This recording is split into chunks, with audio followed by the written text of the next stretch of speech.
అయ్యో, ఎవరో బాబు ఫోటో తడిసిపోతోంది. ఎవరు నువ్వు? ఎంత అమాయకంగా ఉన్నావ్? సరే, ఇది నా డైరీలో దాచుకుంటా. ఎక్కడున్నావు? అసలు ఉన్నావా, లేక నా ఊహలో మాత్రమే ఉన్నావా? నీ కళ్ళు ఇప్పటికీ నా కళ్ళ ముందే తిరుగుతున్నాయి. నిన్ను చూడకుండా ఇంకెవరినీ నా మనసులో పెట్టుకోలేకపోతున్నాను. నిన్ను ఈ జన్మలో కలుసుకోవడం కుదురుతుందా? శృతి, రేపు పెళ్లి చూపులు. నంద అనే అబ్బాయి వస్తున్నాడు. చాలా మంచి సంబంధం అమ్మా, మంచి ఉద్యోగం కూడా ఉంది. ఈసారి వద్దు అనుకు.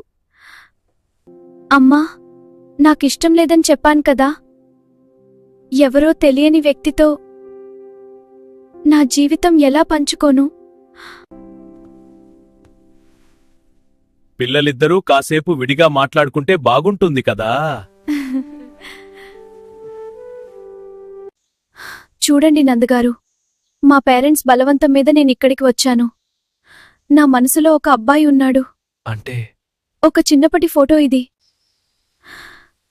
కానీ నేను ఆ ఫోటోలో ఉన్న అబ్బాయిని ప్రేమిస్తున్నాను. మిమ్మల్ని మోసం చేయడం నాకు ఇష్టం లేదండి. శృతిగారు, మీ నిజాయితీ నాకు నచ్చింది. ఎవరినో మనసులో పెట్టుకుని నాతో ఉండటం కష్టమే.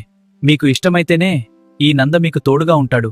ఆలోచించుకోండి. పెద్దల ఒత్తిడి, నంద మంచితనం చూసి శృతి ఈ పెళ్లికి ఒప్పుకుంది. కాని ఆమె మనసులో మాత్రం ఇంకా ఆ జ్ఞాపకమే మిగిలిపోయింది. నంద కళ్లలో ఆనందం, శృతి కళ్లలో శూన్యం. శృతి, భయపడకు. ఈ ఇంట్లో మహారాణివి నువ్వే. నచ్చినట్టుండొచ్చు. నీకు ఏ అవసరం ఉన్నా నేనున్నాను. హాయిగా పడుకో. రోజులు గడుస్తున్నాయి. నంద శృతిని ఎంతో జాగ్రత్తగా చూసుకుంటున్నాడు. ఆమెకు ఇష్టమైనవి వండి పెట్టడం, ప్రతి చిన్న విషయానికి ఆమె సంతోషమే అతనికి ముఖ్యమైంది. శృతికి అతనిపై గౌరవం పెరుగుతోంది, కాని ఆ గౌరవం ఇంకా ప్రేమగా మారలేదు. నీకు తెలీదు శృతి, ఆ పార్కులో నిన్ను చూసినప్పటి నుండి నా ప్రాణం నీ వెనకే తిరుగుతోంది.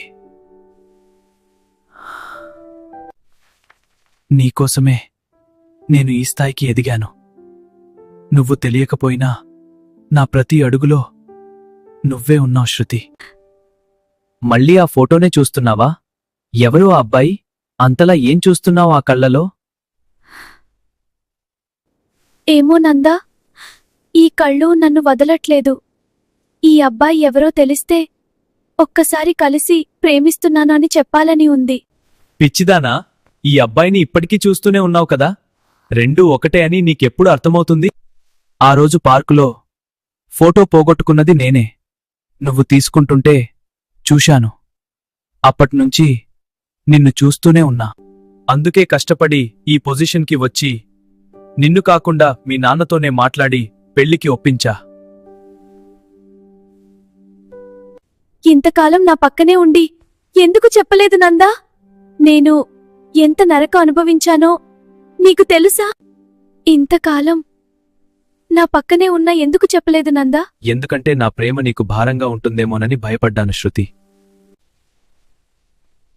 నేను ఎంత నరకం అనుభవించానో నీకు తెలుసా? అంతేకాదు, ఆ ఫోటోలో ఉన్న అబ్బాయి నేనే అని చెప్తే నమ్ముతావో లేదో అనుకున్న శృతి, ఇక మన మధ్య ఆ ఫోటో ఉండదు, మన ప్రేమే ఉంటుంది. అప్పుడే లేచారా? అలా ఏం చూస్తున్నారు? ఇన్నాళ్లు నువ్వు ఆ ఫోటో వైపు చూస్తూ గడిపావు కదా. ఇప్పుడు నీకు బదులుగా నేను నిన్ను చూస్తూ గడుపుతున్నాను. నందా, ఇన్ని ఫోటోలా? అంటే నేను కాలేజీకి వెళ్తున్నప్పుడు, ఫ్రెండ్స్తో ఉన్నప్పుడు ఇవన్నీ మీరు గమనిస్తూనే ఉన్నారా? అవును శృతి, నువ్వు నా కళ్ళ ముందే ఉన్నావు, కాని నీకిబ్బంది కలగకూడదని నీ చుట్టూ ఒక నీడలా నేనెప్పుడూ ఉన్నాను. ఏంటి శృతి, అలా ఏడుస్తున్నావు? నాకు తెలియకుండానే నాకోసం ఇంత చేశారా? I love you so much Nanda. Nanda, మన లైఫ్ ఒక సినిమాలాగా ఉంది కదా? సినిమా కంటే అందంగా ఉంది శృతి. ఎందుకంటే ఇందులో నువ్వు నిజంగా నాదానివి నమ్మలేకపోతున్నా. మన కథ ఇక్కడితో ముగిసిపోదు శృతి. ప్రతిరోజు కొత్తగా మొదలవుతుంది. నా లైఫ్ ఇంత అందంగా మారుతుంది అనుకోలేదు శృతి. నాకు చాలా సంతోషంగా ఉంది నందా.